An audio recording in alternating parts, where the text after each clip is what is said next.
My name is Megan Thompson and I'm a student at Murray State University. Imagine struggling paying attention every day to little things just because your mind is always wandering or you tend to space out often. This is something that people with ADHD often struggle with every single day. Having been diagnosed with ADHD, I have grown up to understand the struggles with having it on a day-to-day basis. In high school, I also took a psychology class. I was able to learn about other people who have ADHD and how their life is affected differently from mine. Today in my speech, I will talk about the struggles people may have with ADHD and how common it is among the public. I will also talk about the different types of ADHD, such as inattentive and hypoactive compulsive. I will also be talking about the statistic behind ADHD and the children and adults that have it in the United States. The main points I'm talking about is data and statistics of having ADHD, different kinds of ADHD, and the treatments offered. First, I'm starting with the data. Millions of children in the U.S. have been diagnosed with ADHD over the last 20 years. The CDC data and statistics on ADHD says millions of children in the U.S. have been diagnosed with ADHD, with that being 7 million children have been diagnosed in the U.S., which is also about 11.4% of children in the United States, ages 3 to 17. With that, boys are 15% more likely to get it than girls are. The CDC also says in the history of ADHD that the estimates for percentage of children in the population who have ADHD vary widely across time and survey methods. Symptoms can also depend by severity.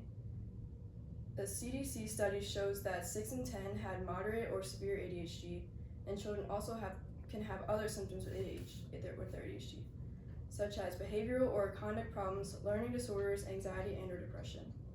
All of these can make their ADHD symptoms much more severe and worsen over time. Now that I've talked about the analytics behind ADHD, I will discuss the different types, which brings me to my second main point, the different kinds of ADHD. There are 3 main types of ADHD: hyperactive impulsive type ADHD, inattentive, and combined type ADHD. The Attention Deficit Disorder Association defines the 3, starting with hyperactive and impulsive type ADHD, which predominantly presents symptoms of hyperactivity and impulsivity as it goes with its name. Inattentive type ADHD is defined as mainly presents with symptoms of inattention and distractibility. Inattentive type ADHD is also referred to as ADD.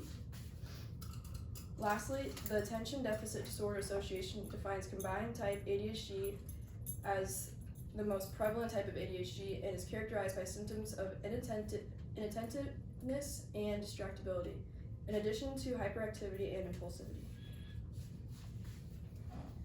The symptoms of hyperactivity and impulsive ADHD are fidgeting with hands, unable to sit still, often feeling restless, and unable to take part in leisure activities, and etc.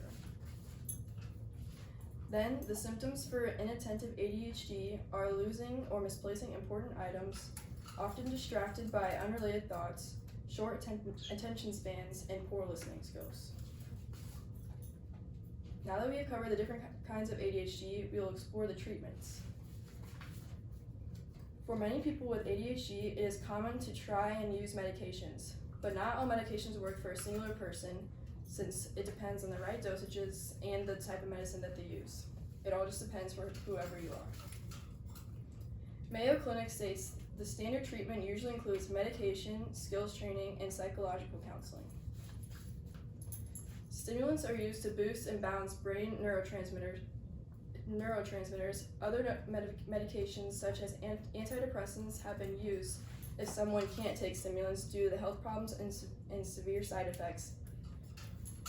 Also with antidepressants, it can cause the medication to work slower than it would with a stimulant. Another way to help manage ADHD would be counseling. Mayo Clinic says that different learning skills can be taught, such as improving time management, organizational skills, learn to reduce impulsive behavior, and learn to improve relationships.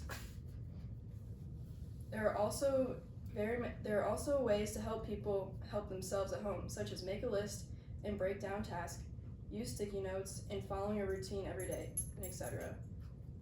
These are all good ways to keep yourself organized and to keep your mind on track. After everything I've talked about, now you know more about ADHD and how everyday people can have it without you knowing or anything about it. After learning about the millions diagnosed with ADHD, the 3 main types of ADHD, and about the treatments, we now know even though ADHD can be very frustrating for people, there are many ways for people to help themselves on a day-to-day basis. And after learning from my sources, I have also found that there are even more ways to help myself cope. That's close.